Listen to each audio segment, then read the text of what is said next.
Hello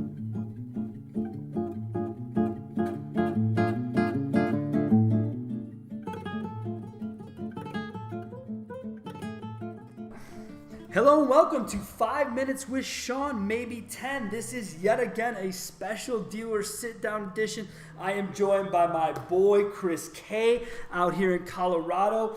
We are really excited. Chris has been in finance. Chris, what did you say? This is your 12th year. 12th year in finance, and how long in the business? 15. 15 years, folks. So Chris works at a dealership group here in Colorado, and been there for how long? 8 years. And the group's name again? Siltahar Motors. Siltahar Motors. Yes. You've been there 8 years, all in F&I. Right? All in F&I. 12 years in F&I. I got to tell you guys, that takes a saint. Those of you who know this business and know what we do every single day, his position is loveless. It is loveless, and it is required to drive the finances. So here's what I want to talk to Chris about, and we're going to try and jump into this. I want to talk to him about digital retail because it's something that, as we were talking about before, right? It's not a new concept. The concept at its very, very basic with today's buyer, let's just call him that, is all about speed, right? So we've got to have everything fast at my fingertips, and I don't want to leave my house. And we offered back in 2008 together at our joint Subaru dealership at the time, we were offering free home delivery to the mountains. We were doing it wherever we could. Can you just briefly, and as I crack a smile because I've known you a long time, can you briefly tell people initially how you felt when I walked into your office with such a deal? Oh, I just like any other finance guy would feel. It'd go from 0 to 10 on the anger level. You're about to hand me a deal that I'm going to have to count against me, and I'm not going to make any money on. Can I even call the customer and talk to them over the phone? Or is it just straight, as we say, bullet and print up the paperwork out the door? I get nothing. And folks, let me just tell you, the worst part about this for Chris is that a lot of the deals we did at the time for Subaru were just straight up cash. I mean, they're just except for the legacy lease, but you couldn't do anything with it. It was a 2-year lease at 65% residual. There was no money to be made anywhere. The washer and dryer payment as is, right? As is. Yeah, that's good. So you were saying before we came on that your dealership is headed in this direction. They are headed in this direction. In fact, we're just getting ready to launch onto our own website, kind of get it bought on the internet, and to where all you have to do is pretty much the paperwork at the store level. I mean, we're going to have warranty prices and other of our F&I products right there on the website, where they can kind of build their own little menu as you would on the website. Warranty's done. Gap insurance, if they want, it's done. Financing is also applied for at that point right there on their website. They come in and a lot of it's all taken care of, and it's just, again, like you go back to the speed. Come in, sit down, finish the paperwork, be out the door, and most of the time at that point it's going to be spent on the delivery, learning how to work all the new tech. Yeah, but dude, isn't there a part of the buying process in your office that is educational, and is that lost in this? Like, is there video aspect to this? Like, can you give that? How does that work? We do have the video aspect, and we are where some people may have heard there's this thing out there. It's an older technology. We use it. It's called DocuPad, where we have the electronic menu and electronic signing on our desks.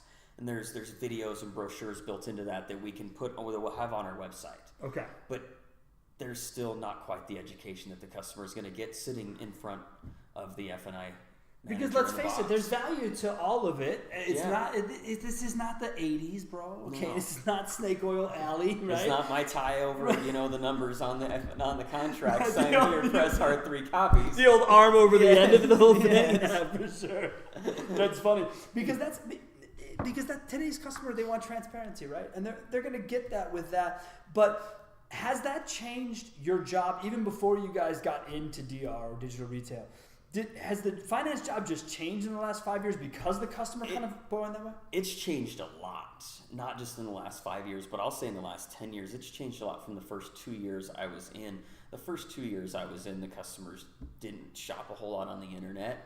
It was all just what their friends had heard, this, that, and the other. Now it's everybody spends time on the internet. they've researched not just the car, but they've researched the products I'm offering them in my menu. Really? They've researched the warranty. They've researched the maintenance price. But what's that doing to PVR? Is that assisting you? Like for the customers who get it, they get it, and those who don't are even more. It does. There's always a percentage who does. It does help me because there are some customers out there that are less likely to negotiate the price of said warranty.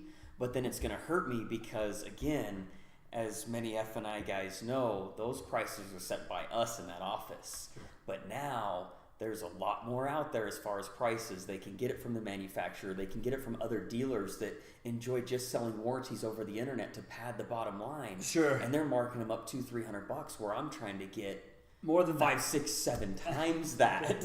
Yeah. Let's just call it more than that. More than right? that. Because your job as an F&I guy is to get more than that. But do you think that there is there value to that sort of volume return versus the high gross return? Like if you could spin more deals because they were online and didn't have to come through the store, would that be more valuable to you than spinning less deals but making more per copy? Like, how do you sit on that? It's going to go both ways because I want the higher per copy, but at the same time, if I have the volume does cure all evil, right? It does. And if I'm bringing in those warranties on the internet more than I'm going to bring in at the store level or the same as, my service department's going to benefit as well. See, you hear that, guys? In the bigger picture. Yeah, right. You hear this guy, F&I director, is talking big picture of a group, saying to you, well, hold on a second. If we can just get all this backed up, then the service department, the true check writers of the dealership, are truly doing what they do. When you talk about the customer having an ability to go online and prices already being out there, what are you finding? Like, do you run into what the OEM sets out there? Like, are they a $400 markup? Are they how does that do it? I do run into it, and I'll tell you, it's going to hurt us a little bit. And it again, they've heard it out there. Other F&I managers have heard it out there. On a cheaper car or a cheaper warranty, it hurts us a little bit because the markup that we would expect on that suggested retail price that they can find on the OEM website is not nearly what we would put into it. Okay, but now on the more expensive vehicles, on our domestic diesel trucks and things like that, they're more in line. Okay. So, go shop. Because they're going to be a lot closer to what we are in that case. So you welcome that part of it. Absolutely. Yeah. You welcome the cell phone research in front of you. Does that happen to you? I do get that a lot more than I used to as well. Really? So, especially. It totally makes sense. Yeah, right? Exactly. Yeah. Because when we were working together in 2008, I had a Palm Pilot. Yeah. I couldn't go across the internet. My first BlackBerry, it could get on the internet, but it wasn't getting very, very fast. BlackBerry. Yes. That's awesome. So it has changed the world. Has it affected pay plans in your position? Has ownership understood that PVR may decline, but if volume can pick up, because I remember back when I was doing F&I, it was the Matrix pay plan, right? It was follow column, come over with row. Exactly. Is that it still is there. It's still follow column, come over with row. Absolutely. Okay. Right. Has any of that changed? It's not changed. No, it's not changed. So they're making less per copy though, or no? Is that not happening yet either? No, they still got to keep going up. Okay. They still got to keep going up. So you have to find other ways to make it happen, to make up that profit if the customer has done that much research, and a lot of them have. Right, and you're running into that more frequently now than ever before. More frequently than I ever used to. Yes. All right. Well, look, because you and I both worked in a situation that was, in its time, not ideal from a culture standpoint, and now I realize you work in something different than that. Culture is a big buzzword right now, right? It's everywhere in our industry. It's all about how to change your culture, keep your culture, hire millennials, which we've agreed tonight over dinner we are not. No. Correct. And if you want to check out that checklist, just go ahead and send an email or text to the show and ask me for the millennial checklist. I'd be happy to give it to you because it's important you know it. For those of you who are in your mid to late 30s, you are not millennials, I can promise you. Anyways, with culture, when it becomes important, how has it been different for you? Because you're in kind of is it fair to say, a 180 culture from where you were before? Absolutely. From where you and I were at before. It's a 180 culture. It's not a country club, but it's a great culture to be a part of. It's very important to us and the customers, our reputation around town. And so our culture is very, very important. And that comes from the top down? Comes from the top down, absolutely. Comes from the top down from a multi-generation owner. comes from the top down. Yeah, see, that's very cool. Yes, that's very cool. And you guys are involved in your local community, I assume? Highly involved in our local community. We just actually were at the local high school football game Friday night, dedicating the new scoreboard we put up, and actually had all 3 generations of owners there at the football game, because 2 of the generations graduated from that high school. Okay. We're very deeply rooted in the community. We march in the community parade every year. All the fun. You guys do your part. We do our part. So does that, and you may not know this from your place in the dealership, but does your social media presence really display that? Does your social media marketing, is that a big part of what you guys do in the marketing world? Is getting that message out there? It's getting there. It's getting there. We've started to hire the people that are putting it out there more. But it's a slow process, and I'm sure it's been for a lot of dealerships. It's a slow process getting out on social media and stuff like that. But it's important, right? It's very important. When you're doing that much localized content and shareable content. Huh? Yeah. And that's what I hope everyone's listening to this. Again, Chris is finance director, for a better word, and has been for a while, and realizes the job. But also, you can see that kind of difference in traffic. You can see the quality of customer. When it kind of boils down to culture, what's the different, like, is it different? Does it make it easier to come to work? Obviously, but does that just do all the employees kind of feed off of that? Is it an ongoing thing? They do. All the employees feed off of it, and it's wonderful to watch the new ones grow and the ones that stick. We have a very low, what's considered a pretty low turnover rate, especially in management in our building. A very, very high, what's the word? Retention. Very high retention. And everybody that's worked there has worked there for a long time, you know, especially the management staff. And so that culture, and it's fun to watch the newbies that you bring in that stay, watch them grow into, what we call the Siltahar way. Right. That's the Siltahar way. I love to hear you say that, because it's important that people realize culture. You just touched on something, turnover. Mm-hmm. Turnover is far more expensive than anything at our dealerships, even wasted marketing dollars. Yes. You don't deal with a ton of it. No, not a ton of it. In management and in sales, or just management? Mostly in management. Sales is still sales on the floor. It's tough, right? It's tough, but I will say it's a lot different than it used to be. We're getting more millennials in there, and so we have to. It's harder to keep them. Yeah, it's harder to keep them focused. So keep them interested. Exactly. There's definitely no Friday morning yell meetings. No Friday morning yell meetings or anything like that. It's a lot of propping people up. Eh? Exactly, a lot of propping people. It's a different deal. Yeah, it's a different deal. So look, we're kind of coming up against it, and I appreciate you coming on. Mm-hmm. It's to talk F&I, and that's an important part of it, because I think that people we always focus on.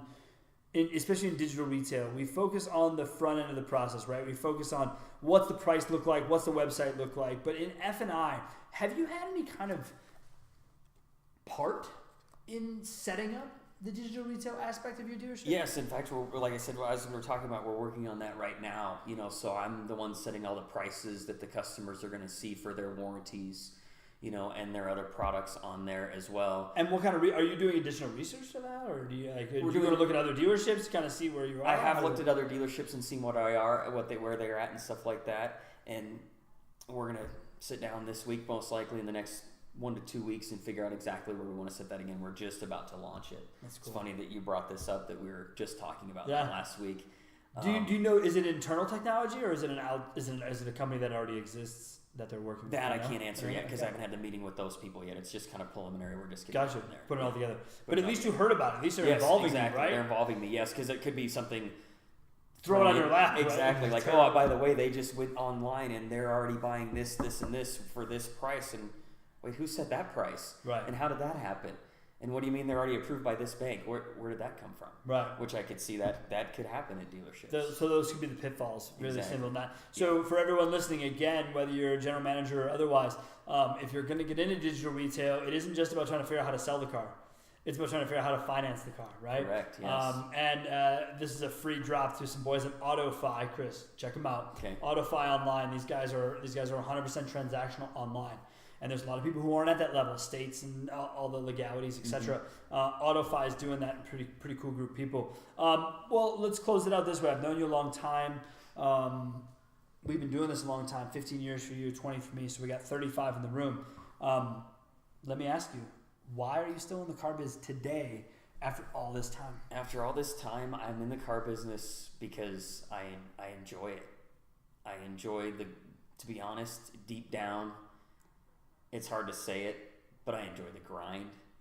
I enjoy it, and I enjoy your bosses aren't listening, are they? They might be. They might be. I've showed this podcast to my boss before, and he's listened to it to a few episodes.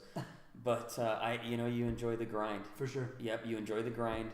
You enjoy the time on stage. The time on stage. I enjoy sitting in front of customers and talking about their finances and their, protecting their investment and things like that. And that's what it's all about. Yeah. That's what it's all about. And you got a family too. I got a family getting ready to grow as well. Exactly. Right? Baby so that's on the another way. part. Baby on the way, guys. We got a little baby coming here. Little baby boy coming in, probably, hopefully into the car biz as well if we all have our way, if we do it the right way. Exactly. Culturally speaking. Yeah. Chris, man, thanks a lot for coming on. I really appreciate it. You having me. This is great. This is awesome. It was quick and easy. We don't want to get too crazy, but we're always open to follow-up and questions. Guys, as always, you can reach me 262-278-0157 is the text or call-in line.